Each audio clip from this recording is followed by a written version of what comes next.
The top 5 secrets of the dying. Australian എഴുത്തുകാരിയും motivational സ്പീക്കറുമായ Bronnie Ware എഴുതിയ ഒരു പുസ്തകമാണ് the top 5 secrets of the dying. ഒരു സാന്ത്വന പരിപാലന കേന്ദ്രത്തിൽ നേഴ്സായി ജോലി നോക്കിയ കാലത്തെ ചില അനുഭവങ്ങളെ അടിസ്ഥാനമാക്കി രചിച്ച ഒരു പുസ്തകമാണ് ഇത്. നമ്മൾ നമുക്ക് വേണ്ടി കുറച്ചെങ്കിലും ജീവിക്കണം. ഒരു പാലിയേറ്റീവ് വിഭാഗത്തിലെ നേഴ്സായിരുന്ന ബ്രോണിക്ക് മരണാസന്നരായി കിടക്കുന്ന ഒരുപാട് പേരെ പരിചരിക്കാനും 20-ലധികം വർഷങ്ങൾ നീണ്ട സേവനത്തിൽ മുഴുകാനും സാധിച്ചു. അതിനിടയിൽ ഒരുപാട് ജീവിതങ്ങളെ അടുത്തറിയാൻ സാധിച്ചു. മരണക്കിടക്കയിൽ കിടന്ന ഭൂരിഭാഗം പേരിലും ഒരുപാട് റിഗ്രറ്റ്സ് ഉണ്ടായിരുന്നു.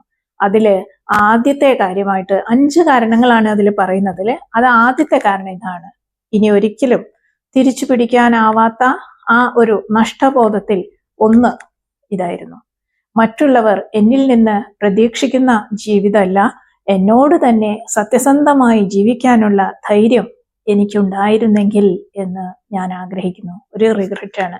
ഞാൻ ആഗ്രഹിക്കുന്ന ജീവിതത്തെ ജീവിക്കാനുള്ള ഒരു ധൈര്യം അന്ന് എനിക്ക് ഉണ്ടാകേണ്ടിയിരുന്നു.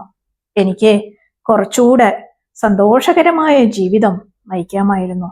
ഇഷ്ടപ്പെട്ട കോഴ്സ് പഠിക്കാതെ, ഇഷ്ടപ്പെട്ട ജീവിതം തിരഞ്ഞെടുക്കാതെ, ഇഷ്ടപ്പെട്ട പ്രൊഫഷൻ തിരഞ്ഞെടുക്കാതെ, മറ്റുള്ളവരുടെ ഇഷ്ടത്തിന് വേണ്ടി മാത്രം ജീവിക്കുന്ന ആളുകൾക്കുണ്ടാവുന്ന ഒരു സങ്കടമായിരിക്കും ഇത്.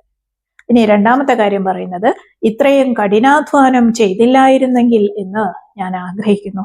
ജീവിതത്തെ ആസ്വദിക്കാൻ മറന്നുപോയിരിക്കുന്നു എന്ന് സങ്കടപ്പെട്ടവരുണ്ടായിരുന്നു. കഠിനാധ്വാനം ചെയ്യണം, ഒപ്പം ജീവിതവും ആസ്വദിക്കണം. ഇത് രണ്ടും ഒരു ബാലൻസിൽ കൊണ്ടുപോകുമ്പോഴാണ് ജീവിതം സംതൃപ്തമാവുന്നത്.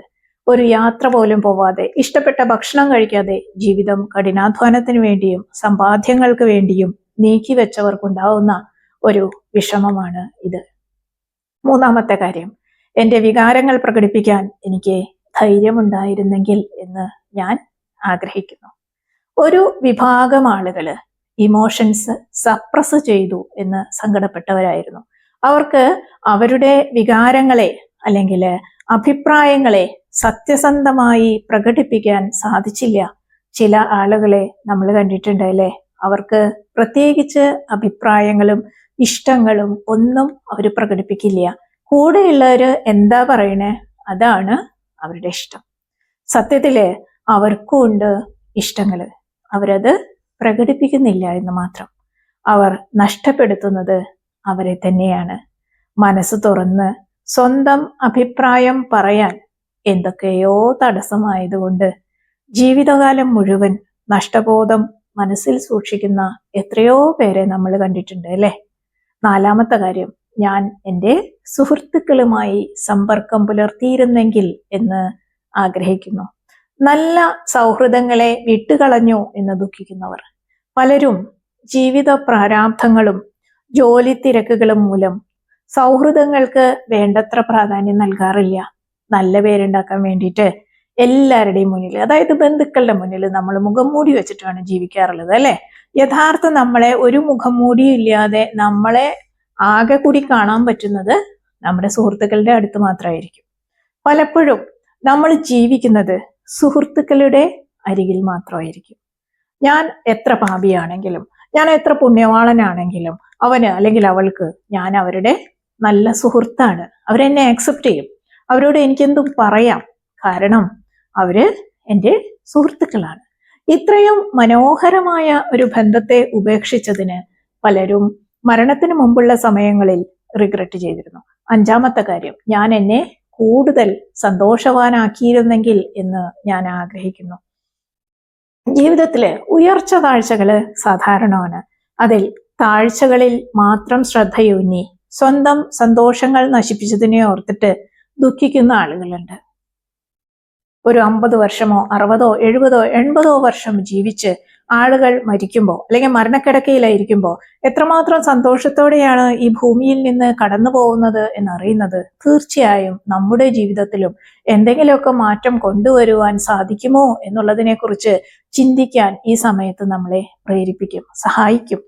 മരിക്കാൻ പോകുന്ന ആളുകൾ അല്ലെങ്കിൽ മരണത്തിലേക്ക് നീങ്ങിക്കൊണ്ടിരിക്കുന്ന ആളുകൾ ആഗ്രഹിച്ച, ചിന്തിച്ച അല്ലെങ്കിൽ ദുഃഖത്തോടുകൂടി ഓർത്തെടുത്ത് പറയുന്നത് ജീവിതം സന്തോഷപ്രദമാക്കാനും സമാധാനത്തോടെ മരണത്തിലേക്ക് പോകാനും നമുക്ക് സാധിക്കും എന്നുള്ളതാണ്. നിരാശാജനകമായി, ദുഃഖകരമായി, വേദനയോടെ നാം ഈ ഭൂമിയിൽ നിന്ന് കടന്നു പോവുകയാണെങ്കിൽ ജീവിതത്തിന്റെ അർത്ഥം എന്തായിരുന്നു? സന്തോഷം ഉണ്ടാക്കുവാൻ അല്ലെങ്കിൽ സംതൃപ്തിയോടെ ജീവിക്കാൻ സാധിച്ചാൽ മാത്രമേ ജീവിതം കൊണ്ട് എന്തെങ്കിലും അർത്ഥവും മൂല്യവും അല്ലെങ്കിൽ ഒരു ആത്മസംതൃപ്തിയും എല്ലാം ഉണ്ടാക്കാൻ നമുക്ക് സാധിക്കുകയുള്ളൂ. ജീവിതം എന്ന് പറയുന്നത് ഇന്ന് ജീവിക്കാനുള്ളതാണ്, നാളത്തേക്കുള്ള തയ്യാറെടുപ്പുകൾ മാത്രം ആയിരിക്കരുത്. അങ്ങനെയാണ് ഈ പുസ്തകം നമ്മെ ഓർമ്മിപ്പിക്കുന്നത്. നമ്മളെക്കുറിച്ച് എല്ലാവരും എന്താണ് ചിന്തിക്കുന്നത് എന്ന് വേവലാതിപ്പെട്ട് നമ്മൾ ജീവിക്കാറുണ്ട്. എന്നാൽ 60കളും 70കളും ഒക്കെ കഴിയുമ്പോൾ നമ്മൾ ആ സത്യം മനസ്സിലാക്കുകയാണ്. ആരും നമ്മളെക്കുറിച്ച് ചിന്തിക്കുകയായിരുന്നില്ല. ആളുകള് കൂടുതലും അവരവരെ കുറിച്ച് തന്നെയാണ് ചിന്തിക്കാറ്. നമ്മൾ എന്ത് ചെയ്യുന്നു എന്നോ എത്രമാത്രം മികച്ച രീതിയിൽ ചെയ്യുന്നു എന്നോ ചിന്തിക്കാൻ ആളുകൾക്ക് സമയമില്ല. കാരണം എല്ലാവരും അവരവരുടേതായ ജീവിത നാടകം കളിച്ചുകൊണ്ടിരിക്കുകയാണ്. നമ്മൾ വലിയ തോതിൽ വലിയ വിജയം നേടുമ്പോഴോ അല്ലെങ്കിൽ വല്ലാണ്ട് തോറ്റു തുന്നം പാടുമ്പോഴോ ഒക്കെ ആളുകളുടെ ശ്രദ്ധ കുറച്ചു നേരത്തേക്ക് നമ്മുടെ അടുത്തേക്ക് ആകർഷിക്കപ്പെടാം. അത് കഴിഞ്ഞാൽ ആ ശ്രദ്ധ പെട്ടെന്ന് തന്നെ അവരവരിലേക്ക് തന്നെ തിരിച്ച് പൂർവ്വസ്ഥിതി പ്രാപിക്കും. അതല്ലെങ്കിൽ അവർക്ക് മറ്റൊരു കാര്യം കിട്ടും. അതുകൊണ്ട് മറ്റുള്ളവർ എന്നെ പറ്റി എന്ത് വിചാരിക്കും എന്ന് ഭയക്കാതെ നമ്മിലെ ക്രിയാത്മകതയെ പരിപോഷിപ്പിച്ച് മുന്നേറുക. മരണക്കിടക്കയിൽ സംതൃപ്തിയോടെ കിടക്കാൻ നമുക്ക് സാധിക്കണമെങ്കിൽ എന്തൊക്കെ മാറ്റങ്ങൾ നമ്മുടെ ജീവിതത്തിൽ വരുത്തണം എന്ന് നമ്മളെ ചിന്തിക്കാൻ പ്രേരിപ്പിക്കുന്ന ഒരു പുസ്തകമാണിത്.